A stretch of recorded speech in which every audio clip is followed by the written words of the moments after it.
Oi gente, tudo bem com vocês? Aqui quem fala é Yasmin e o vídeo de hoje vai ser um vídeo de devocional e o tema vai ser do que o coração está cheio. Como anda a gratidão nos nossos corações, o que nós temos alimentado ele. E esse é o vídeo, acho que o primeiro vídeo dessa versão que eu tô fazendo.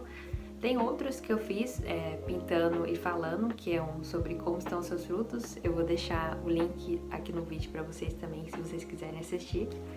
E hoje é nesse formato assim, eu com vocês assim, né? Um formato mais conversa, né? Senta e conversa aí. Então eu tô bem empolgada, espero que vocês gostem. Não se esqueçam de inscrever no canal, curtir e comentar nesse vídeo também.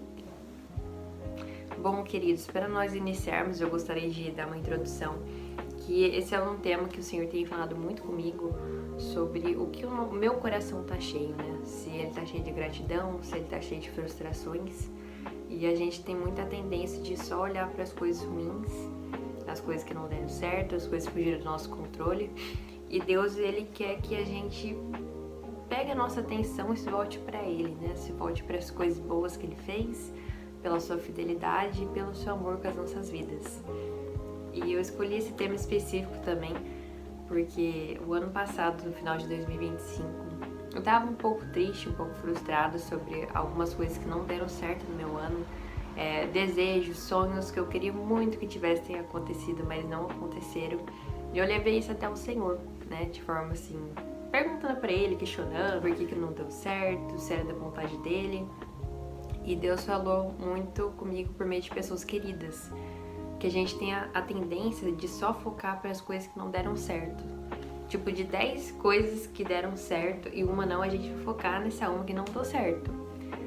Então era isso que eu me encontrava nesse cenário. Então Deus, Ele me mostrou que assim, aconteceram muitas coisas boas no meu ano de 2025. E eu creio que também aconteceram muitas coisas boas no seu ano. E isso foi um baque pra mim, que foi, nossa, é verdade, né? Só por umas coisas que não deram certo, a gente fica triste, fica frustrado, só que aconteceram tantas coisas maravilhosas e é isso que enche o nosso coração de alegria, né? E na caminhada da fé, muitas das coisas não vão acontecer da maneira, do jeito, do modo que a gente quer. É tudo sobre os planos e sobre a vontade de Deus. E nesse sentido, a gente vai ler Provérbios, capítulo 16, versículo 1. O coração do ser humano pode fazer planos, mas a resposta certa vem dos lábios do Senhor. Agora a gente vai ler Jeremias, capítulo 29, versículo 11. Eu aqui sei que pensamentos tenho a respeito de vocês, diz o Senhor. São pensamentos de paz e não de mal, para dar-lhes um futuro, uma esperança. Glória a Deus! Então, esses dois versículos eles resumem muita coisa, né? Apesar dos nossos planos serem os melhores, que as intenções serem as mais puras, as mais boas possíveis, é a vontade e os planos do Senhor que vão prevalecer sobre as nossas vidas. Então, o Senhor, Ele não está preocupado em fazer a nossa vontade, em nos agradar.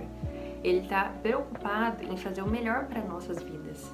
Então, como um pai que ama seus filhos, Deus é assim conosco. O Senhor sempre vai querer o melhor para nós. E a gente não deixe essas frustrações e esses planos não resolvidos impregnarem o nosso coração. Porque isso é que gera frustração, gera mágoa, gera ressentimento. Então a gente acaba sendo uma pessoa assim amargurada, que as pessoas não querem ter a nossa companhia, não querem estar perto de nós. Então, quando a gente olha e a gente se aproxima mais de Deus, o nosso coração se torna mais grato, se torna mais feliz, se torna mais esperançoso. Aquilo que não aconteceu na sua vida é que porque você ainda não precisa. Muitas vezes você quer ter uma família, quer ter um casamento, quer ter um novo emprego, ou muitas vezes uma vaga na faculdade. Enfim, você pode querer muitas coisas. E talvez agora não seja o tempo determinado para essas coisas acontecerem. Mas quando a gente é criança, quando a gente é mais novo, quando a gente ganha um brinquedo ou algo, a gente queria muito, a gente tipo assim, desliga tudo ao nosso redor e a gente volta toda a nossa atenção para aquele determinado presente. Então, por exemplo, se você ganhou uma boneca, ganhou um carro, alguma coisa, você só vai voltar a sua atenção para aquele brinquedo. E muitas das vezes a gente se comporta dessa maneira na vida cristã. Se Deus nos concede as bênçãos na hora errada, a gente começa a idolatrar essas bênçãos. Então, o que a gente não tem é que a gente não precisa. E o tempo de espera é um tempo de amadurecimento, é um tempo de desenvolvimento. Então, a gente não deve murmurar, não deve ficar irado com Deus, ficar chateado, porque Deus, ele sabe de coisas que a gente não sabe. Então, que a gente não seja aquela criança precipitada, aquela criança que quer só as bênçãos, mas não quer o Criador.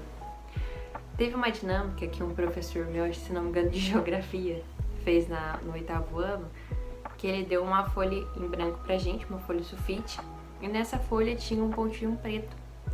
E daí ele pediu outra folha pra gente de caderno, a gente tinha que escrever o que a gente achava daquela folha, o que a gente sentia, no geral, né?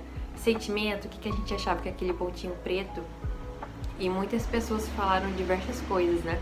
Mas a resposta da dinâmica era o seguinte: a folha em branco são as coisas boas que acontecem em nossas vidas, né? Trazendo isso para a vida com Deus, né? As bênçãos, os momentos bons que Deus nos proporciona.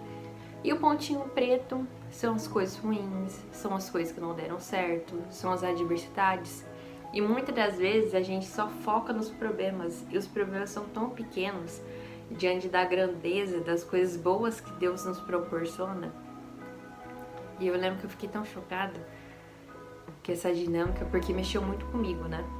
E eu falei assim, nossa, é verdade, né? A gente foca nos problemas, mas não foca nas coisas boas. Então, na vida com Deus, a gente tem que ter essa sabedoria.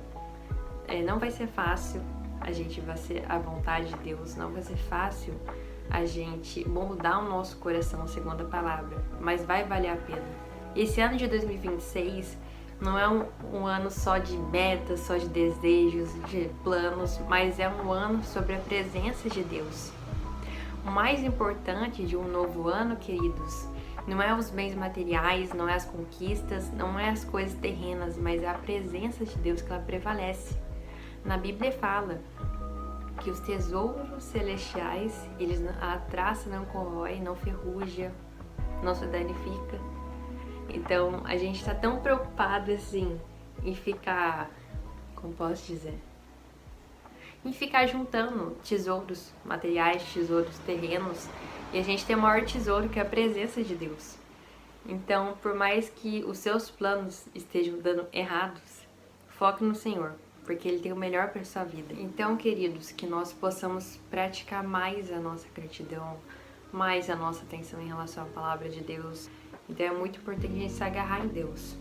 Por mais que os seus planos talvez não tenham dado certo em 2025, a presença do Senhor, ela prevaleceu na sua vida. Isso que é mais importante. Que o Senhor, Ele possa abençoar esse novo ano, que esse novo ano a gente possa ter mais sabedoria, mais maturidade e mais paciência com as coisas do céu. Mas para a gente refletir sobre as coisas que a gente semeou e que a gente plantou em 2025 e o mesmo para 2026. Eu gostaria de pedir para vocês não esquecerem de seguir nas redes sociais, que é a minha página de devocional, que é @meufilhoamado. Também tem a página de arte, que é @euinventaria. Lá eu tenho postado algumas coisas de arte, uns videozinhos. Não deixe de acompanhar. E é isso, gente. Um beijo e uma ótima semana para vocês.